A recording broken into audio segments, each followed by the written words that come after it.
দর্শকবৃন্দ, আসসালামু আলাইকুম ওয়া রাহমাতুল্লাহ এবং সকলের প্রতি রইল শুভেচ্ছা ও শুভকামনা। আশা করি সবাই ভালো আছেন এবং সুস্থ আছেন। আপনাদের সকলের প্রিয় ভৌতিক গল্প নিয়ে গল্পের ভূত 914 থেকে সাথে আছি আমি সাইফুল শাকিল। প্রিয় দর্শক, আমাদের গল্পগুলো যদি আপনাদের ভালো লাগে তাহলে আমাদের চ্যানেলটি সাবস্ক্রাইব করুন, লাইক, কমেন্ট এবং শেয়ার করুন।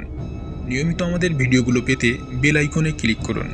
মনে রাখবেন, আপনাদের ভালোবাসাই আমাদের অনুপ্রেরণা। প্রিয় দর্শক, তাহলে আর কথা না বাড়িয়ে শুনতে থাকুন আপনাদের সকলের প্রিয় ভৌতিক গল্প গল্পের ভূত 914। প্রিয় দর্শক, আজকের গল্প পবনীতলার মাঠ ও পিশাচে আপনাকে স্বাগতম। বাহিরে মুষলধারে বৃষ্টি পড়ছে। ঝুল বারান্দার আরাম চেয়ারে বসে বসে জগদীশবাবু আর তার 6 বছরের ছোট্ট দাদুভাই দুজন মিলে বৃষ্টি দেখছে, মুড়ি আর চানাচুর খাচ্ছে। বর্ষাকাল আসতে না আসতেই বৃষ্টি যেন আকাশ ফেটে নেমে পড়ছে এবছর। ছোট্ট আর নিরিবিলি এই ভট্টাচার্য বাড়ির আঙ্গিনা পুরো বৃষ্টির পানিতে ছেয়ে একেবারে একাকার। ধানের গোলার নিচে থাকা একদল রাজহাঁস বেরিয়ে এসে মনের সুখে সেই জমে থাকা পানিতে খেলা করছে। কয়েক জোড়া মুরগি রান্নাঘরের এক কোণে গুটিসুটি হয়ে বসে আছে। কাপড় শুকানোর রশিতে একটা দাঁড় কাক বসে এক দৃষ্টিতে রাজহাঁসের খেলা করার সেই দৃশ্য দেখে চলছে, আর মাঝে মধ্যে ডানা ঝাপটিয়ে কা কা করে ডেকে উঠছে। জগদীশ ভট্টাচার্য এক মনে এই সব কিছু দেখছিলেন। দাদু, ও দাদু, একটা গল্প শোনাও না। জগদীশবাবু আনমনা হয়ে বাহিরের দিকে বৃষ্টি স্থির রেখে কিছু একটা ভাবছিলেন। পাশ থেকে রিন্টুর কথাগুলো শুনে সম্মতি ফিরে পেলেন এবং বললেন, হ্যাঁ দাদু ভাই, একটা গল্প শোনাও না দাদু। ঠিক এমন সময় জগদীশবাবুদের উত্তরের দিকে থাকা রতনদের বাড়ির উঠোনে তালগাছটার উপরে কান ফাটিয়ে বজ্রপাত হলো। বজ্রপাতের শব্দে ছোট্ট রিন্টু নিজেকে ভয়ে গুটিয়ে নিল জগদীশবাবুর দুপায়ের মাঝখানে। জগদীশবাবু কিঞ্চিত হেসে রিন্টুর মাথায় হাত বুলিয়ে দিয়ে বলল, ভয় নাই দাদু ভাই, আমি আছি তো। তা কি গল্প শুনবে দাদু ভাই? রিন্টু কিছুক্ষণ চুপচাপ থাকার পর প্লেট থেকে আরেক মুঠো মুড়ি চানাচুর তুলে নিয়ে খেতে খেতে বলল, ভূতের গল্প দাদু, একটা ভূতের গল্প শুনব। জগদীশবাবু এবার খানিকটা আরাম চেয়ারে নড়ে চড়ে বসল। তারপর বলল, আচ্ছা ঠিক আছে, তবে তোমাকে আজ কোনো গল্প নয়, একটা সত্যিকারের ঘটনা বলবো, ঠিক আছে? যেই ঘটনার চাক্ষুষ সাক্ষী আমি নিজেই হয়েছিলাম বছর 30 আগে। রিন্টু এবার মুড়ি খাওয়া বাদ দিয়ে দাদুর মুখের দিকে মনোযোগী হয়ে বসল। বলো দাদু। জগদীশবাবু এবার বলতে শুরু করলেন, আমি তখন সবে কৈশোর থেকে যুবক হয়েছি। আমরা সপরিবারে তখন কুসুমপুর, মানে আমাদের পৈতৃক ভিটা, সেই গ্রামের বাড়িতে থাকতাম। কুসুমপুরের গ্রামে একটা মাঠের নামে লোকমুখে তখন বিভিন্ন রকম কথা শোনা যেত। মাঠটার নাম ছিল পবনীতলার মাঠ। অনেকে বলতো ওই মাঠে নাকি অনেক রকমের পিশাচ বাস করে। আবার অনেকে বলতো পবনীতলার মাঠ দিয়ে নাকি সৎকারের পর মৃত ব্যক্তিদের শরীরী দেহটা সোজা সিঁড়ি বেয়ে স্বর্গ অথবা নরকে চলে যায়। অবশ্য সিঁড়ি বেয়ে স্বর্গ নরকে যাওয়ার ব্যাপারটা প্রবীণদের বলা গালগল্প হলেও পিশাচের কথাটা ছিল একদম সত্যি। পবনীতলার মাঠ নিয়ে মানুষের মুখে যেমন নানা রকম কথা শোনা যেত, তেমনি সবার মনে ওই মাঠটা নিয়ে এরকম ভীতিকর অবস্থা কাজ করত সব সময়। তার কারণ ছিল একটাই, মাঠের কোল ঘেঁষে থাকা এক প্রান্তে মুসলমানদের বৃহদাকার প্রাচীন কবরস্থান আর অন্যদিকে আমাদের শ্মশান। তাই দিনের বেলাতেও কারো খুব একটা যাওয়ার সাহস হতো না। এমনি এক বর্ষার দিনে আমরা 4 বন্ধু বাঁশের মাচানে বসে বসে 3 পাত্তি খেলছিলাম। আমি, রাজু, মিলন আর রাজেশ। মামা বৃষ্টি শুরু হইতে না হইতেই জাল কিন্না লইয়া আইসা পড়ছেন দেখি। রাজুর কথা শুনে আমরাও সবাই রাজুর দৃষ্টি লক্ষ্য করে বাহিরের দিকে তাকিয়ে দেখলাম, বৃষ্টিতে আপাদমস্তক ভিজে কয়েক পিস জালের পুটলি হাতে করে মুখে একগাল হাসি নিয়ে হেলাল কাকা দাঁড়িয়ে আছে। কাকা, বৃষ্টি তো সবে শুরু হইল, মাছ কি এখন থেকে ধরবেন নাকি? হেলাল কাকা আমাদের কথার উত্তরে তার কাঁধ থেকে ভেজা গামছাটা নিয়ে খানিকটা ভিতরে এসে মাথার চুল মুছে নিতে নিতে বলল, তোমরা দেখি কোনো খবরই রাখো না। বিল উপসে গিয়ে পবনিতলার ধান খেতেও যে মাছ পাওয়া যাইতেছে সে কথা কি জানো না নাকি? কি বলেন কাকা, পবনিতলার মাঠেও মাছ পাওয়া যাইতেছে? ও, আমি বাড়ির যাইয়া দুমুঠো খাইয়া তারপর রওনা দিব। বৃষ্টির পানিতে মাছ উজান যাইতেছে ঝুইলা। এখন জাল পাতলে মাছ ভরতে বেশিক্ষণ টাইম লাগবো না। কথাগুলো বলার পর হেলাল কাকা জালগুলো হাতে নিয়ে বাড়ির দিকে রওনা দিলে রাজেশ বলে উঠল, কিরে, এইভাবে তিন পাত্তি না খাইলা চল আমরাও যাই একটু ঘুরে আসি পবনিতলার মাঠ থেকে। পাশ থেকে রাজু গলা হাঁকিয়ে বলে উঠল, দূর, দিনের বেলায় মাছ ধইরা মজা নেই, আমরা বরং রাইতে যাবো। ওই মিলন, তোগো বাড়িত না তার কাটার কোষা আছে, ওইটা নিয়ে আলোকটায় মাছ ধরমু আজকা। রাজুর প্রস্তাবটা আমাদের সবারই মনে ধরল। দিনের থেকে রাতের অন্ধকারে মাছ ধরার মাঝে অন্যরকম একটা ব্যাপার আছে। তাই ঠিক করলাম রাতের বেলায় কোষা দিয়ে পবনিতলায় মাছ ধরব। কিন্তু আমাদের রাতের বেলায় পবনিতলার মাঠে যাওয়ার কথা শুনে পাশে থেকে একজন বয়োজ্যেষ্ঠ বলে উঠল, মরবার ইচ্ছা আছে নাকি তোমাগো? জানো না পবনিতলার মাঠে রাতের বেলায় কি কি হয়? রাজু হকচকিয়ে উঠে বলে উঠল, কি হয়? ওই মাঠে রাতের বেলায় পিশাচরা ঘোরাঘুরি করে, রক্তমাংসের মানুষ দেখলে ধইরা ওইখানেই মাইরা ফেলায়।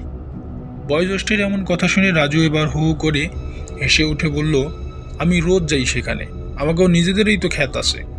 কই, তোমার পিশাচ তো একদিনও আমার সামনে আইল না। ওইসব গাজাগুড়ি গালগল্প আমাগো শোনাইয়া কোনো লাভ নেই, বুঝলা? মুরব্বী এবার রাগে ফেটে পড়ে দাঁতে দাঁত চেপে বলল, যা যা, মুরব্বীগো কথা না শুন না যাবি তো যা, গেলেই বুঝবার পারবি তখন।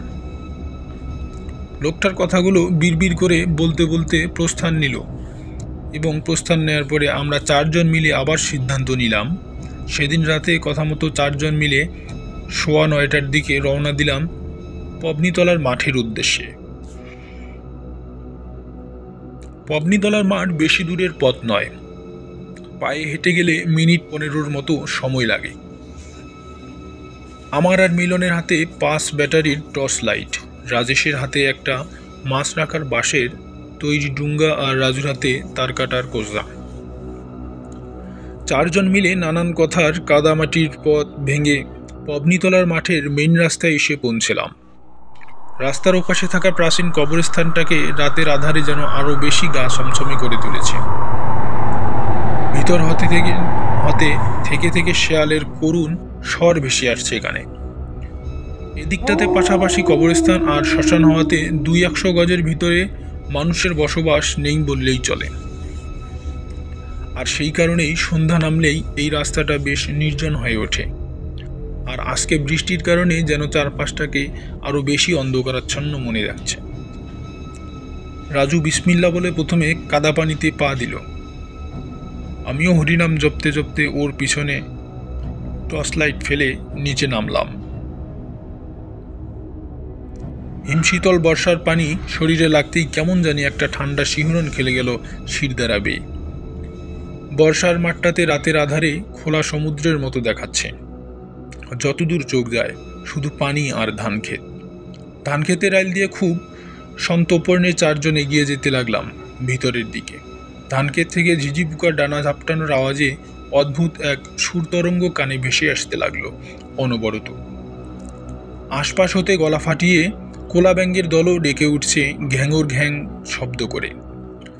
আমাদের সবার দৃষ্টি তখন ধানক্ষেতের ভিতরে ধান গাছের গোড়াগুলোর দিকে, কারণ রাতের অন্ধকারে শোল, ট্যাংরা, মাগুর, শিং মাছ সব এই টাইপের মাছগুলো মুখ তুলে আকাশের দিকে তাকিয়ে থাকে।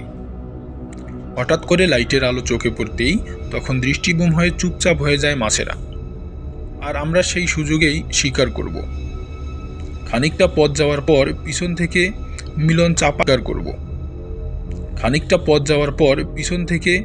মিলন চাপা স্বরে ডাক দিয়ে উঠল, এই রাজু, রাজু এইদিকে আয়, ওইখানে একখান মাছ দেখা যাইতেছে। মিলনের চাফাসর শুনে তিনজনকেই সেদিকে পা টিপে টিপে এগিয়ে গেলাম নিঃশব্দে।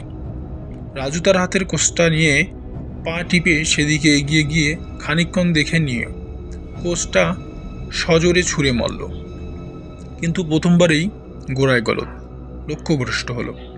একটুর জন্য পাশ কাটিয়ে বেরিয়ে গেল মাছটা। রাজু জিব্বা কামড়ে বলল, অনেকদিন পর মারতাছি তো, তাই ফসকাইয়া গেছে রে। পরের বার আর লক্ষ্যভ্রষ্ট হবে না, বুঝলি তো। চল ওই দিকটাতে যাওয়া যাক। সবাই চুপচাপ আবার সামনের দিকে এগিয়ে যেতে লাগলাম। আমি আর মিলন দুইজন টর্চ ফেলে এদিক সেদিক মাছ খুঁজতে লাগলাম, কিন্তু মাছ কোথায়?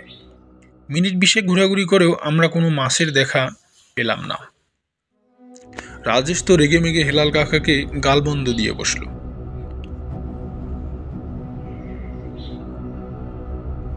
কিন্তু রাজুও কম নাছোড়বান্দা নয়, সে একটা মাছ হলেও শিকার করে তবেই ফিরবে। রাজুর সাথে আমাদের এক প্রকার জেদ চেপে বসলো। এবার রাতের আধার, কাদা মাটি, পানি ভেঙে এসে খালি হাতে ফিরে যাব? মগের মূল্যক নাকি? একটা মাছ হলেও নিয়ে যাব এবং তবেই ফিরব। এইভাবে আরও আধা ঘন্টা কর্দমাক্ত মাঠের এদিক সেদিক হন্যে হয়ে ঘুরে বেড়ালাম আমরা চারজন, কিন্তু কোনো মাছের টিকিটিও পেলাম না।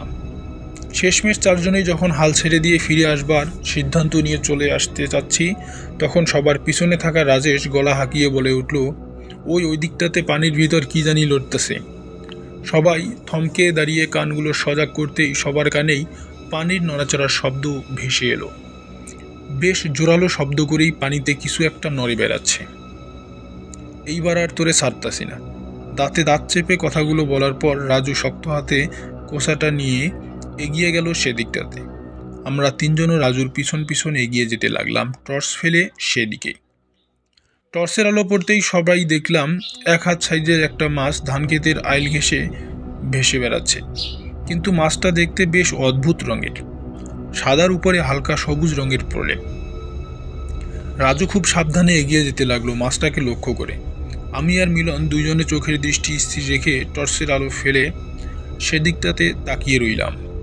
হাঁটু সমান পানিতে যেন একটা মাছ পুরো পবনীতলার মাঠ তোলপাড় করে বেড়াচ্ছে। তখন সবার চোখে মুখে উচ্ছ্বাস ফেটে পড়ছে। রাজু ছুটে গিয়ে হাতের কোষটা ছুঁড়ে মারল মাছটার দিকে, কিন্তু কোষটা কেন জানি মাছটার শরীর স্পর্শ করে বেরিয়ে গেল পাশ কাটিয়ে। প্রথমবার শিকার লক্ষ্যভ্রষ্ট হওয়ার পর থেকে রাজুর মেজাজ এমনিতেই খিটখিটে হয়ে গিয়েছিল, তাই এবার আর নিজেকে ধরে রাখতে পারল না। ছুটে গিয়ে কোষটা আবার হাতে তুলে নিল এবং নিয়ে সজোরে ছুঁড়ে মারল মাছটার দিকে। এভাবে একের পর এক লক্ষ্য ভেদ করতে লাগলো রাজু। কিন্তু অদ্ভুত ব্যাপার, রাজু তার হাতের কোষটা ঠিক যতবার মাছটার দিকে ছুঁড়ে মারছে, ঠিক ততবারই সেটা অদৃশ্য কোনো এক মায়া বলে পাশ কাটিয়ে বেরিয়ে যাচ্ছে। আমি আর মিলন হতবাক হয়ে রাজুর কাণ্ড দেখে চলেছি। এদিকে হঠাৎ করে রাজেশ তার হাতের ডুঙ্গাটা ফেলে দিয়ে আক্রোশে ঝাঁপিয়ে পড়ল কাদা পানিতে। তারপর বেশ কিছুক্ষণ মাছটার সাথে ধস্তাধস্তি করতে লাগলো। রাজু তখন সমানে বলে চলছে, ছাড়বি না একদম, বেটা বজ্জাত মাছ, একদম লেজে গোবরে কইরা ছাড়লো আমাকে। ধর, একদম শক্ত কইরা ধর, আমি আইতাছি। রাজেশ ততক্ষণে শক্ত হাতে মাছটার মুখ চেপে ধরেছে। মাছটা সমানে তার লেজ দিয়ে বাড়ি মারছে পানিতে, আর মুখ দিয়ে একটা বিদঘুটে আওয়াজ বার করছে। শিকার ধরা পড়ার আনন্দে তখন সবাই হই হই করে উঠলাম একসাথে। আমি আর মিলন দুজনেই সম্মিলিত কণ্ঠে বলে উঠলাম, ছাড়িস না রে, আইতাছি আমরাও। কথাটা বলে যেই না টর্চ ফেলে সেদিকে যাওয়ার ধরেছি, ঠিক তখনই পরিস্থিতি বদলে গেল এবং ভয়াবহ এক হাড় কাঁপানো বিভীষিকাময় দৃশ্য ফুটে উঠল আমাদের চোখের সামনে। এতক্ষণ ধরে পানিতে ছটফট করতে থাকা এক হাত সাইজের মাছটার আকার যেন এখন হঠাৎ করে বেড়ে গিয়ে ছোটোখাটো একটা ডিঙ্গি নৌকাতে পরিণত হয়েছে। শিকার যেন তার খোলস ছেড়ে নিজেই শিকারী হয়ে উঠেছে এখন। মিলন চেঁচিয়ে রাজেশকে বলে উঠল, রাজেশ, তোর হাতের নিচে ওইটা মাছ না রে, প্রাণে বাঁচবার চাইলে জলদি পালা। মিলনের কথাগুলো শুনে রাজেশের দু হাঁটুর নিচে থাকা মাছটার দিকে তাকাতেই পিলে চমকে উঠল আমার। এক হাত সাইজের মাছটা হঠাৎ করে এত বড় হয়ে গেল কিভাবে? তাহলে কি দিনের বেলায় বলা সেই বয়োজ্যেষ্ঠের কথাই ঠিক? আমরা কি তাহলে সত্যি সত্যিই কোনো পিশাচের কবলে পড়েছি? কথাগুলো মাথায় আসতেই শির দ্বারাবে হিমশীতল পানির স্রোত বয়ে গেল। রাজেশ তখনও শক্ত হাতে মাছটাকে ধরে রেখেছে, কিন্তু মাছটা যেভাবে ক্রমশই বড় হতে চলেছে, বেশিক্ষণ এভাবে থাকলে হয়তো শিকারী নিজেই শিকার হয়ে যাবে।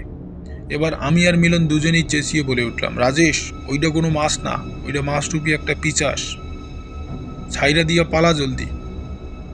আমাদের কথা শুনে এবার রাজেশের হুঁশ ফিরল, কিন্তু ততক্ষণে একটু বেশি দেরি হয়ে গেছে। রাজেশের নিচে থাকা মাছটা এবার মুখ থেকে বিদঘুটে কান ফাটানো আওয়াজ বার করে সামান্য নড়তেই রাজেশ ছিটকে গেল, ধান খেতে রাইলে পড়ল। সেই কান ফাটানো আওয়াজ বর্ণনা করার মতো নয়। শুনশান পবনীতলার মাঠটা যেন কেঁপে উঠল এক মুহূর্তের জন্য। রাজেশ ছিটকে গিয়ে হাঁটু সমান কাদা পানিতে পড়ে গড়াগড়ি খাচ্ছে, আর সেই পিশাচরূপী মাছটা সন্তর্পণে রাজেশের দিকেই এগিয়ে যাচ্ছে ধীর গতিতে। এবার সবাই মিলে সশরে একবারে বলে উঠলাম, রাজেশ পালা, ওই পিশাচটা তোর দিকেই যাচ্ছে। রাজেশ কাদা পানি ছেড়ে নিজেকে সামলে নিয়ে দাঁড়াতেই মাছটা বিদ্যুৎ বেগে ছুটে গেল রাজেশের দিকে। তারপর চোখের পলকে দৃশ্যপট পাল্টে গিয়ে আলো আধারিতে এক বিভীষিকাময় লোমহর্ষক দৃশ্য চোখে ধরা দিল সবার। পিশাচরূপী মাছটা তার শক্ত চেয়ালটা খুলে রাজেশের সামনে দাঁড়িয়ে আছে। চোখ দোরা এক অন্ধকারের মাঝেও দাউ দাউ করে জ্বলছে তার। রাজেশ পালা। কিন্তু আমাদের কথা যেন রাজেশের কান পর্যন্ত পৌঁছাচ্ছে না। সে মন্ত্রমুগ্ধের মতো মাছটার চোখের দিকে তাকিয়ে এক দৃষ্টিতে কি যেন দেখে চলছে। কয়েক মুহূর্ত এভাবে কাটার পর সবার হৃৎপিণ্ড কাঁপিয়ে দেওয়া সেই দানবীয় পিশাচটা এবার তার বৃহদাকার চেয়ালের ভিতর তুলে নিয়ে রাজেশের কোমর অবধি গিলে নিল। এমন রক্ত শীতল করা দৃশ্য দেখে তখন আমাদের বাকি তিনজনের অবস্থা কাঠের পুতুলের মতো। আমি আর মিলন দুজনেই স্তব্ধ হয়ে টর্চ ফেলে সেই বিভীষিকাময় দৃশ্যটাকে দেখে চলছি বোকার মতো। আমাদের সবার হুঁশ ফিরল রাজেশের কান ফাটানো আর্তনাদ শুনে। মাছের পেটের ভিতর থেকে রাজেশের গগন বিদারী আওয়াজ ফেটে বেরিয়ে আসতে চাচ্ছে। কয়েক মুহূর্ত বাইরে বের হয়ে থাকা রাজেশের পা দুটো ছটফট করতে করতে হঠাৎ শান্ত হয়ে গেল। আলো আধারিতে দেখলাম চেয়ালের দুপাশে থাকা দানবীয় সদন্তগুলো ধীরে ধীরে রাজেশের চামড়া আর রক্তমাংস ভেদ করে ভিতরে সে দিয়ে যাচ্ছে। এবার সেই দানবীয় মাছটা তার বৃহদিকার চেয়ালটা আর একটু প্রসারিত করে রাজেশের অর্ধেক শরীর মুখের ভিতরে নিয়ে চেয়াল পলকে গিলে ফেলল।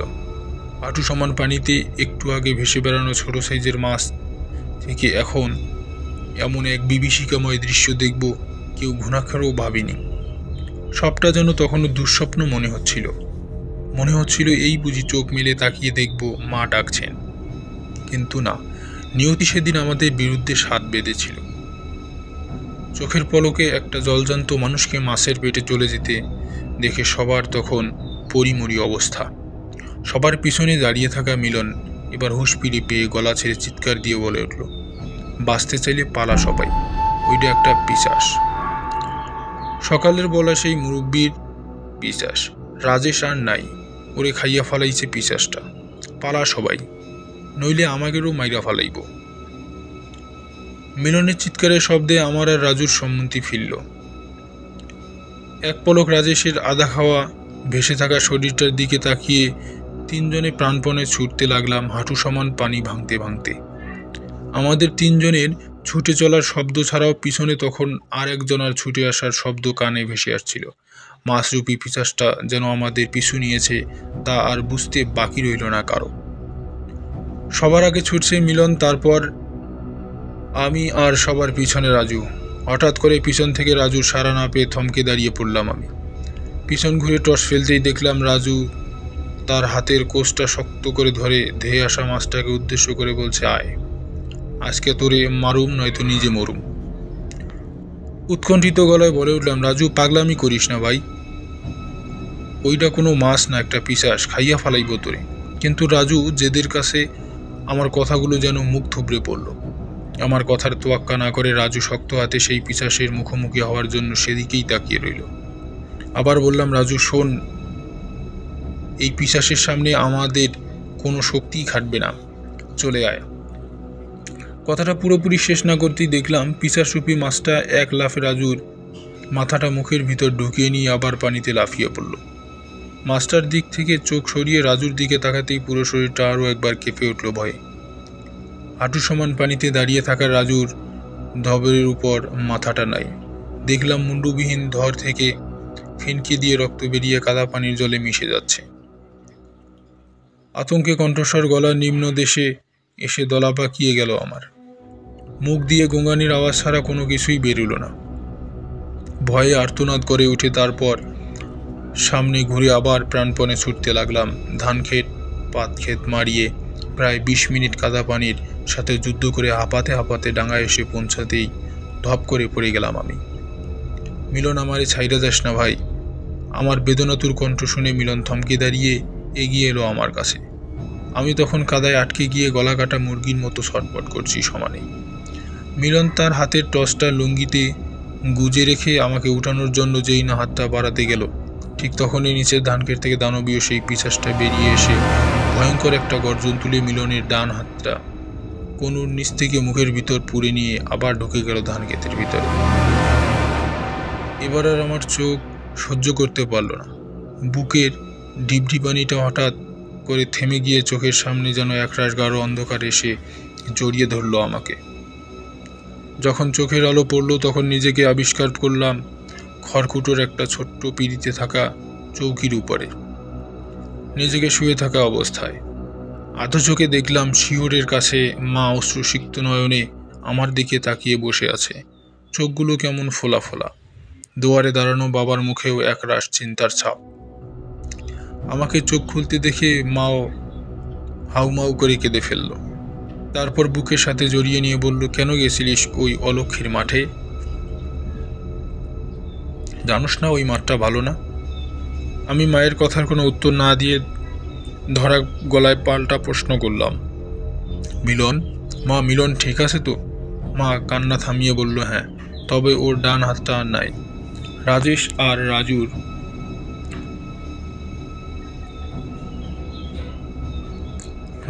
রাজু ওরা কোথায় মা? মা এবার খানিকটা অবাক হয়ে বলল, ওরাও গেছিল তোগো সাথে? হ্যাঁ গো খোকার বাপ, জগদীশ কি কয় এসব? বাবা গম্ভীর মুখে বলল, ওদেরকে কেউ খুঁজা পায় নাই। এই পর্যন্ত বলবার পর জগদীশবাবু একটু থামলেন। তখন রিন্টু আবার কৌতূহলী চোখে জানতে চেয়ে বলল, দাদু, সেই পিশাচ মাস্টার কি হলো তারপর? জগদীশবাবু এবার রিন্টুর দিকে তাকিয়ে একটা দীর্ঘশ্বাস ছেড়ে বলল, জানি না দাদু ভাই। মিলনের কোনোই পর্যন্ত কাটা হাতটা নিজের চোখে না দেখলে হয়তো ধরেই নিতাম সেদিন রাতে গভীর ঘুমে কোনো একটা দুঃস্বপ্ন দেখেছিলাম। তবে সব দুঃস্বপ্ন যে মিথ্যে হয় না তা সেদিন রাতের ঘটনার পর বুঝে গিয়েছি। রক্তের গরমে সেদিনের সেই মানুষটার কথা না শুনে পবনীতলার মাঠে গিয়েছিলাম, আর তার প্রতিদান স্বরূপ দুজন বন্ধুকে হারিয়েছি। এমনকি তাদের দেহের বাকি অংশটাও আর কেউ পাইনি আমরা। হয়তো পিশাচটা নির্মমভাবে রাজেশ আর রাজুর শরীরটাকে ধারালো দাঁত দিয়ে খুবলে খুবলে খেয়ে ফেলেছিল। তাহলে সেই মাস্টার কি হলো দাদু? এখনো কি আছে? জানি না দাদু ভাই। ওই ঘটনার পর আমি আর তেমনভাবে বাড়ি থেকে বের হতাম না। ঘরকুনো হয়ে গিয়েছিলাম একদম। মাঝে মধ্যে রাতে স্বপ্নে দেখতাম রাজেশ আর রাজু সেই দানবীয় মাস্টার মুখের ভিতর থেকে আমাকে দুহাত বাড়িয়ে সামনের দিকে ডাকছে। দিন দিন আমার অবস্থা বেগতিক দেখে বাবা মা ভয়ে কুসুমপুর ছেড়ে এইখানে চলে এসে। তারপর আর কখনো কুসুমপুর যাওয়া হয়নি। জানি না এখনো সেই পবনীতলার মাঠটা আছে কিনা। থাকলে হয়তো এখনো সেই মাঠে কোনো না কোনো পিশাচ রাতের আধারে ঘাপটি মেরে বসে থাকে নরমাংসের স্বাদ নেয়ার তীব্র আকাঙ্ক্ষা নিয়ে।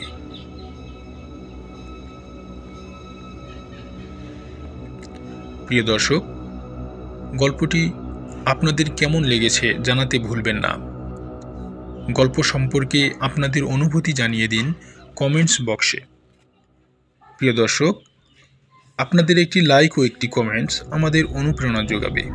আমাদের পরবর্তী ভিডিও পেতে চ্যানেলটি সাবস্ক্রাইব করুন এবং সবার আগে ভিডিওটি পেতে বেল আইকনে চাপ দিন। আর উপভোগ করুন গল্পের ভূত 914। ভালো থাকুন, সুস্থ থাকুন এবং আমাদের সাথেই থাকুন। ধন্যবাদ।